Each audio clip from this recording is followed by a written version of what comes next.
Assalamualaikum warahmatullahi wabarakatuh. Materi 12 untuk mata kuliah sumber daya manusia, yaitu tentang pemberdayaan sumber daya manusia. Sebelum kita jauh menjelaskan tentang apa sih pemberdayaan sumber daya manusia itu, pemberdayaan sumber daya manusia atau biasa disebut dengan empowering of human resource or employment resource capital, yaitu merupakan suatu aspek manajemen yang sangat penting. Karena mengapa? Pemberdayaan adalah merupakan kunci dan strategis, karena di mana sumber daya manusia harus mampu berperan untuk menerjemahkan daya terhadap sumber-sumber lainnya pada suatu tatanan manajemen yang menjadi sebuah tujuan dalam sebuah organisasi. Bila kita memahami pengertian daripada sumber daya manusia, sebaiknya kita awali dari kata kuncinya, yaitu dari kata daya. Daya di sini yang artinya sebagai energi. Energi di sini otomatis adalah energi dalam sebuah sumber daya manusia, berupa tenaga atau kekuatan yang ada pada diri manusia itu sendiri, yang digambarkan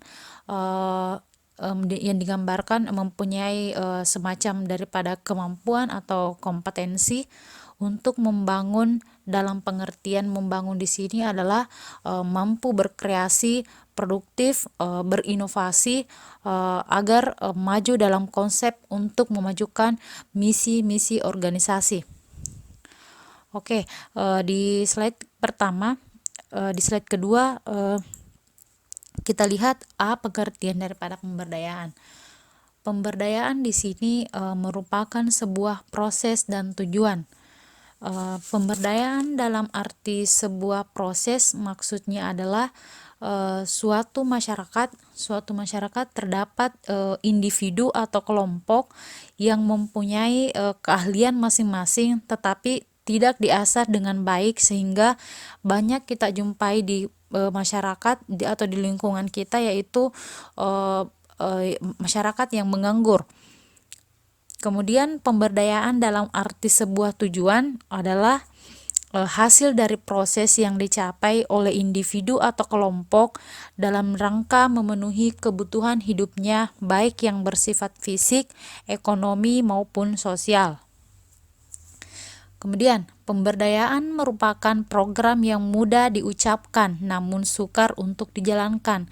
Kenapa? Karena dibutuhkan adanya komitmen yang kuat dalam diri sendiri untuk berbagai wewenang dan tanggung jawab. Pemberdayaan sumber daya manusia atau human resource employment adalah suatu proses kegiatan yang mana pelaksanaannya meningkatkan kemampuan, wewenang dan tanggung jawab, disertai daripada pembinaan serta pengawasan kepada sumber daya manusia untuk menjadikan mereka lebih berdaya dalam melaksanakan tugasnya dalam organisasi.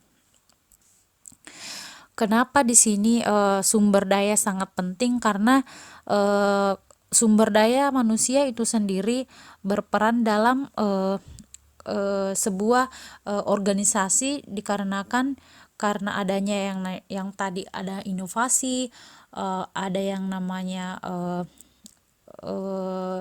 berkreasi, produktif, untuk memajukan yang namanya misi daripada organisasi itu sendiri.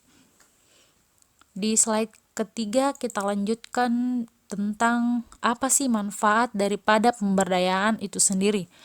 Manfaat dari pemberdayaan di sini ada 3. Manfaatnya yang pertama yaitu bagi karyawan. Kenapa manfaat pemberdayaan yang paling pertama bagi karyawan? Karena sebelum kita terlalu jauh menjelaskan manfaat pemberdayaan bagi karyawan itu sendiri, SDM yang tidak berdaya adalah sama halnya dengan tidak adanya sumber daya pada organisasi. Meskipun sumber-sumber lainnya terpenuhi dalam sebuah organisasi, misalnya adanya uang, mesin, pasar, atau bahasa kasarnya Apalah arti dari sebuah sumber daya yang di atas tanpa adanya sumber daya manusia yang tidak mempunyai kemampuan untuk memberdayakannya. Oke, bagi karyawan adalah di sini kita memberikan semacam wewenang kepada karyawan untuk merencanakan serta mengendalikan dan membuat keputusan tentang pekerjaan yang menjadi tanggung jawabnya. Oleh karena pemberdayaan karyawan dilaksanakan dengan menggali potensi masing-masing daripada karyawan, maka pemberdayaan berarti di sini adalah pengembangan daripada kekuasaan karyawan itu sendiri. Kemudian yang kedua, manfaatnya adalah bagi manajer. Tentu saja bagi manajer manfaat daripada pemberdayaan adalah manajer terdorong bekerja lebih baik di samping mengerjakan pekerjaannya dan meningkatkan prospek promosi karir. Yang ketiga adalah manfaat pemberdayaan bagi perusahaan. Manfaat pemberdayaan bagi perusahaan di sini adalah para karyawan dapat menyumbangkan ide-ide gagasannya dan inisiatif terbaiknya bagi lingkungan kerjanya. Selanjutnya adalah di slide keempat. Slide keempat di sini ada arti penting daripada pemberdayaan. Arti penting daripada pemberdayaan itu adalah menurut Smith dalam Wibowo, ada lingkungan eksternal dan orangnya sendiri yang berkembang. Dalam lingkungan eksternal di sini Wibowo mengatakan lingkungan eksternal telah berkembang sehingga mengalihkan cara bekerja dengan orang di dalam organisasi bisnis. Organisasi bisnis pada dekade terakhir ini kita lihat penuh dengan ketidakpastian serta kompleksitas dan dinamikanya yang tidak dapat diduga disebabkan oleh beberapa faktor tentunya.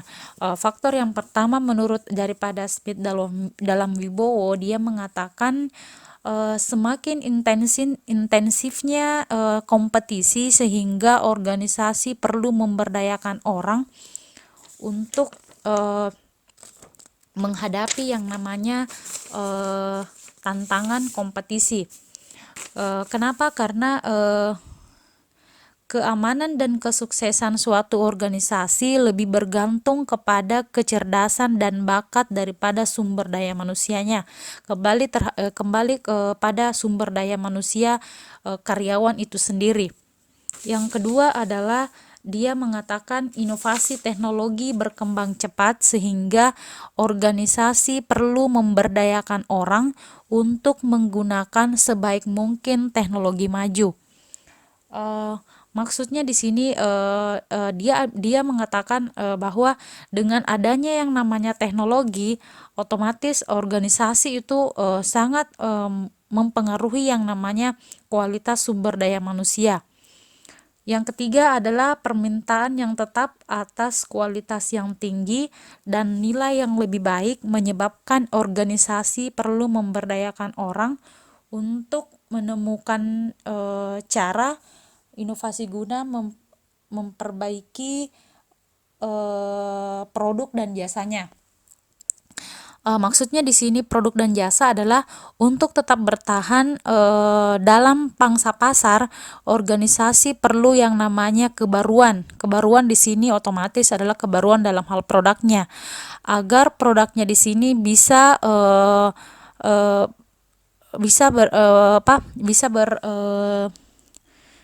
memenuhi kebutuhan daripada konsumen di masyarakat.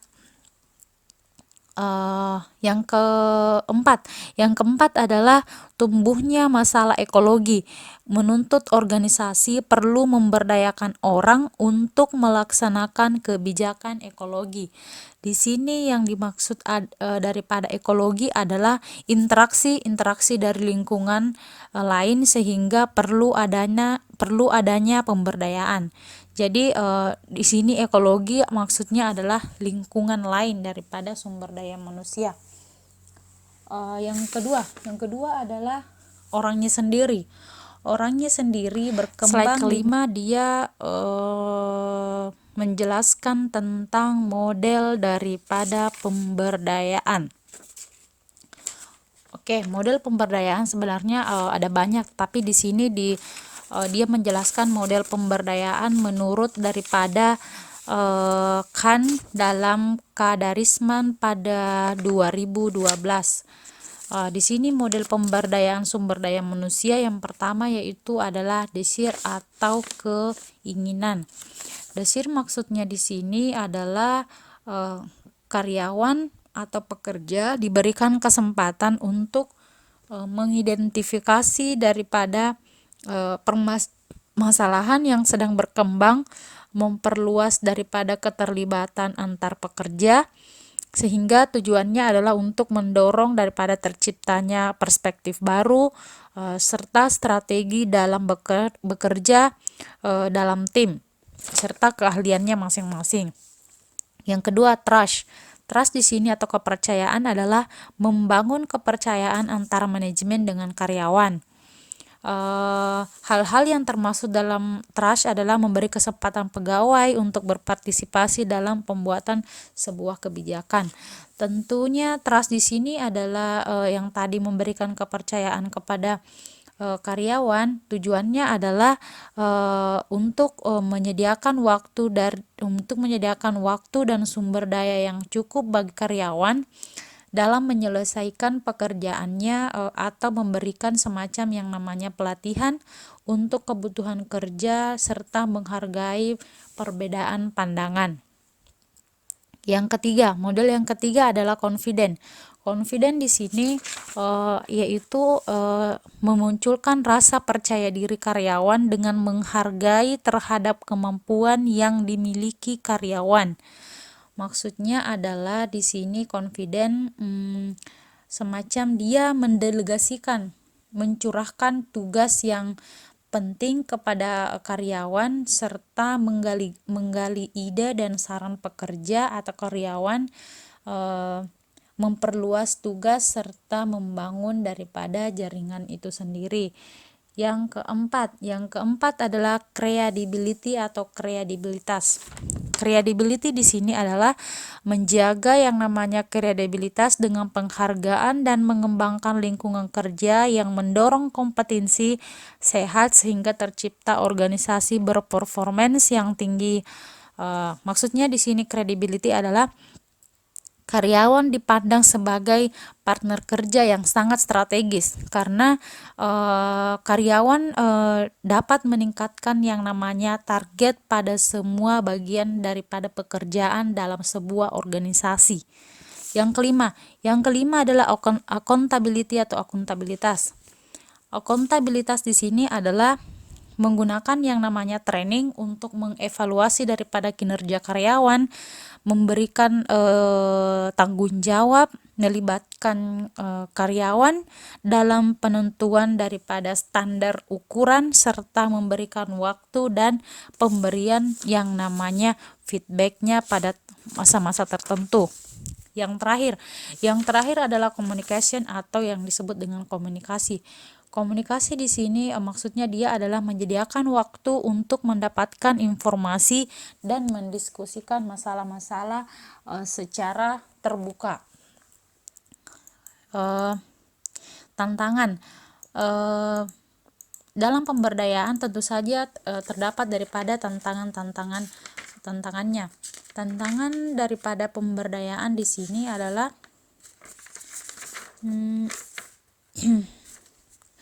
tantangan yang pertama adalah manajer yang mempunyai kekuasaan untuk melakukan pemberdayaan tidak peduli terhadap masalah yang dihadapi oleh karyawan. Tentu saja hambatannya ini adalah hambatan yang sangat serius dalam sebuah organisasi. Dan yang kedua adalah manajer yang mempunyai kekuasaan untuk melakukan pemberdayaan, memiliki perasaan yang namanya takut gagal lah, karena merasa tidak pernah melakukan langkah pemberdayaan untuk meningkatkan yang namanya pemberdayaan dalam sebuah perusahaan. Yang ketiga adalah keengganan manajer, karena merasa dia tidak punya cukup uang, staf dan peralatannya untuk melaksanakan pemberdayaan, atau merasa apa sih gunanya pemberdayaan dalam sebuah organisasi. Yang keempat adalah manajer dan karyawan. Manajer dan karyawan di sini tidak saling mempercayai, atau dia saling mencurigai satu sama lain, padahal syarat utama daripada suksesnya dalam pemberdayaan sumber daya manusia adalah kepercayaan antara atasan dengan bawahannya.